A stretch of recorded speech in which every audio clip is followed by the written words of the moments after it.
I'm Luke Summerhays, and I love Pawmi.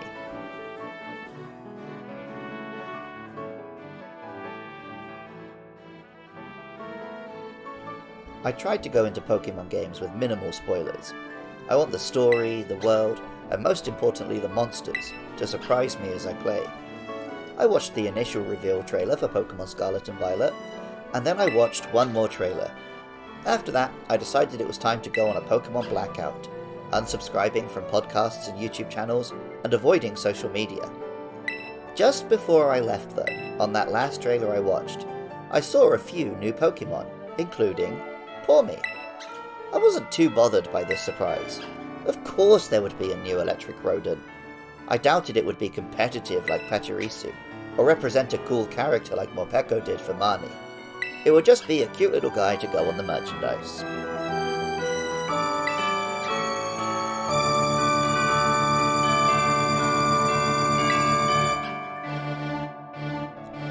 Pawmi is a pure electric type, and its category is the mouse Pokemon. It runs about on all fours, but can stand up and use its forearms.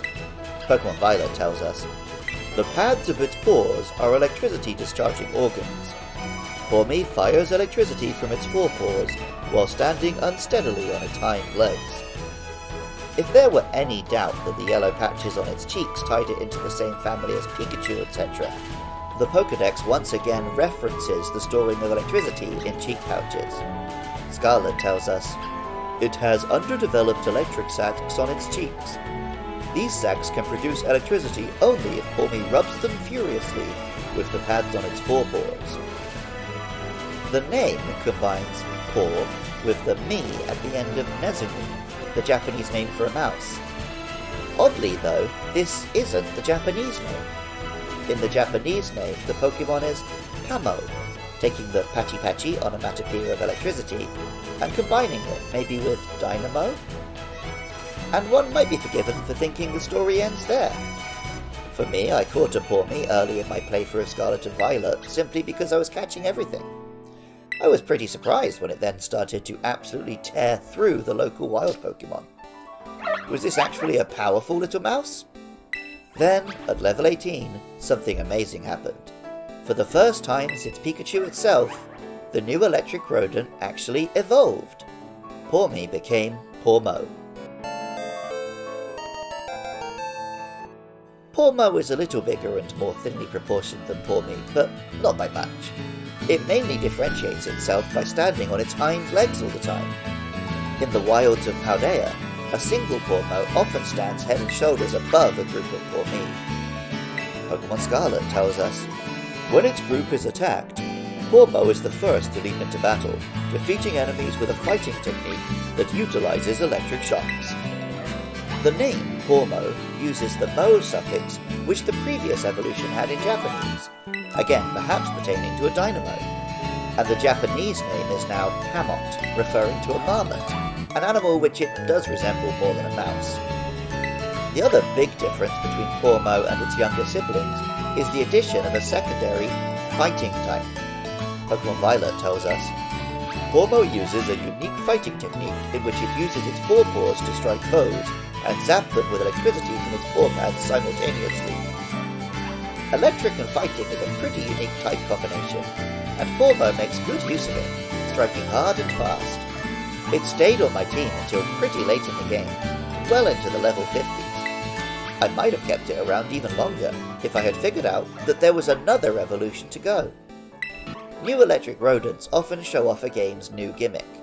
In the case of Pawmo, it uses the Let's Go feature. Walking 1,000 steps outside its Pokeball and then leveling up will see Pawmo evolve into Pawmot. Taller again, with more pronounced arms and tail, Pawmot is currently the closest thing the 9th generation has given us to a new bear Pokemon. Its name again takes its cue from the previous Japanese name, and tells us this is a marmot. In Japanese, this is even more explicit, as the Pokemon is now called Pawmot. Pokemon Scarlet tells us, this Pokemon normally is slow to react, but once it enters battle, it will strike down its enemies with lightning-fast movements. And Violet tells us, Pawmot's fluffy fur acts as a battery. It can store the same amount of electricity as an electric car. As well as being a strong attacker with useful typings, Pawmot also gains a unique new move, Revive Blessing. This move lets it actually revive a fainted ally. Combined with the ability Natural Cure, healing seems to be a theme for this Pokemon. Perhaps the electric pads on its hands are actually inspired by defibrillator pads. I'm so glad I avoided spoilers for these games. After writing off the new electric mouse, I was pleasantly surprised to find not just one useful monster, but a family of them, resulting in a strong battling monster that was still an adorable teddy bear. Music for Luke Loves Pokemon is by Jonathan Cromie. Artwork for the show is by Katie Groves. Writing, producing, and editing is all by me, Luke Summerhays. And funding is provided by lovely listeners at patreon.com/podcastio-podcastius.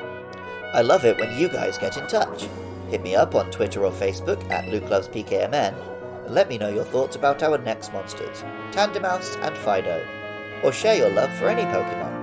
See me streaming Pokemon games on Friday and Saturday nights at 8 PM at twitch.tv/LukeLovesPKMN. And even if you don't feel like doing any of that, thank you so much just for listening. I love Pawmi, and remember, I love you too.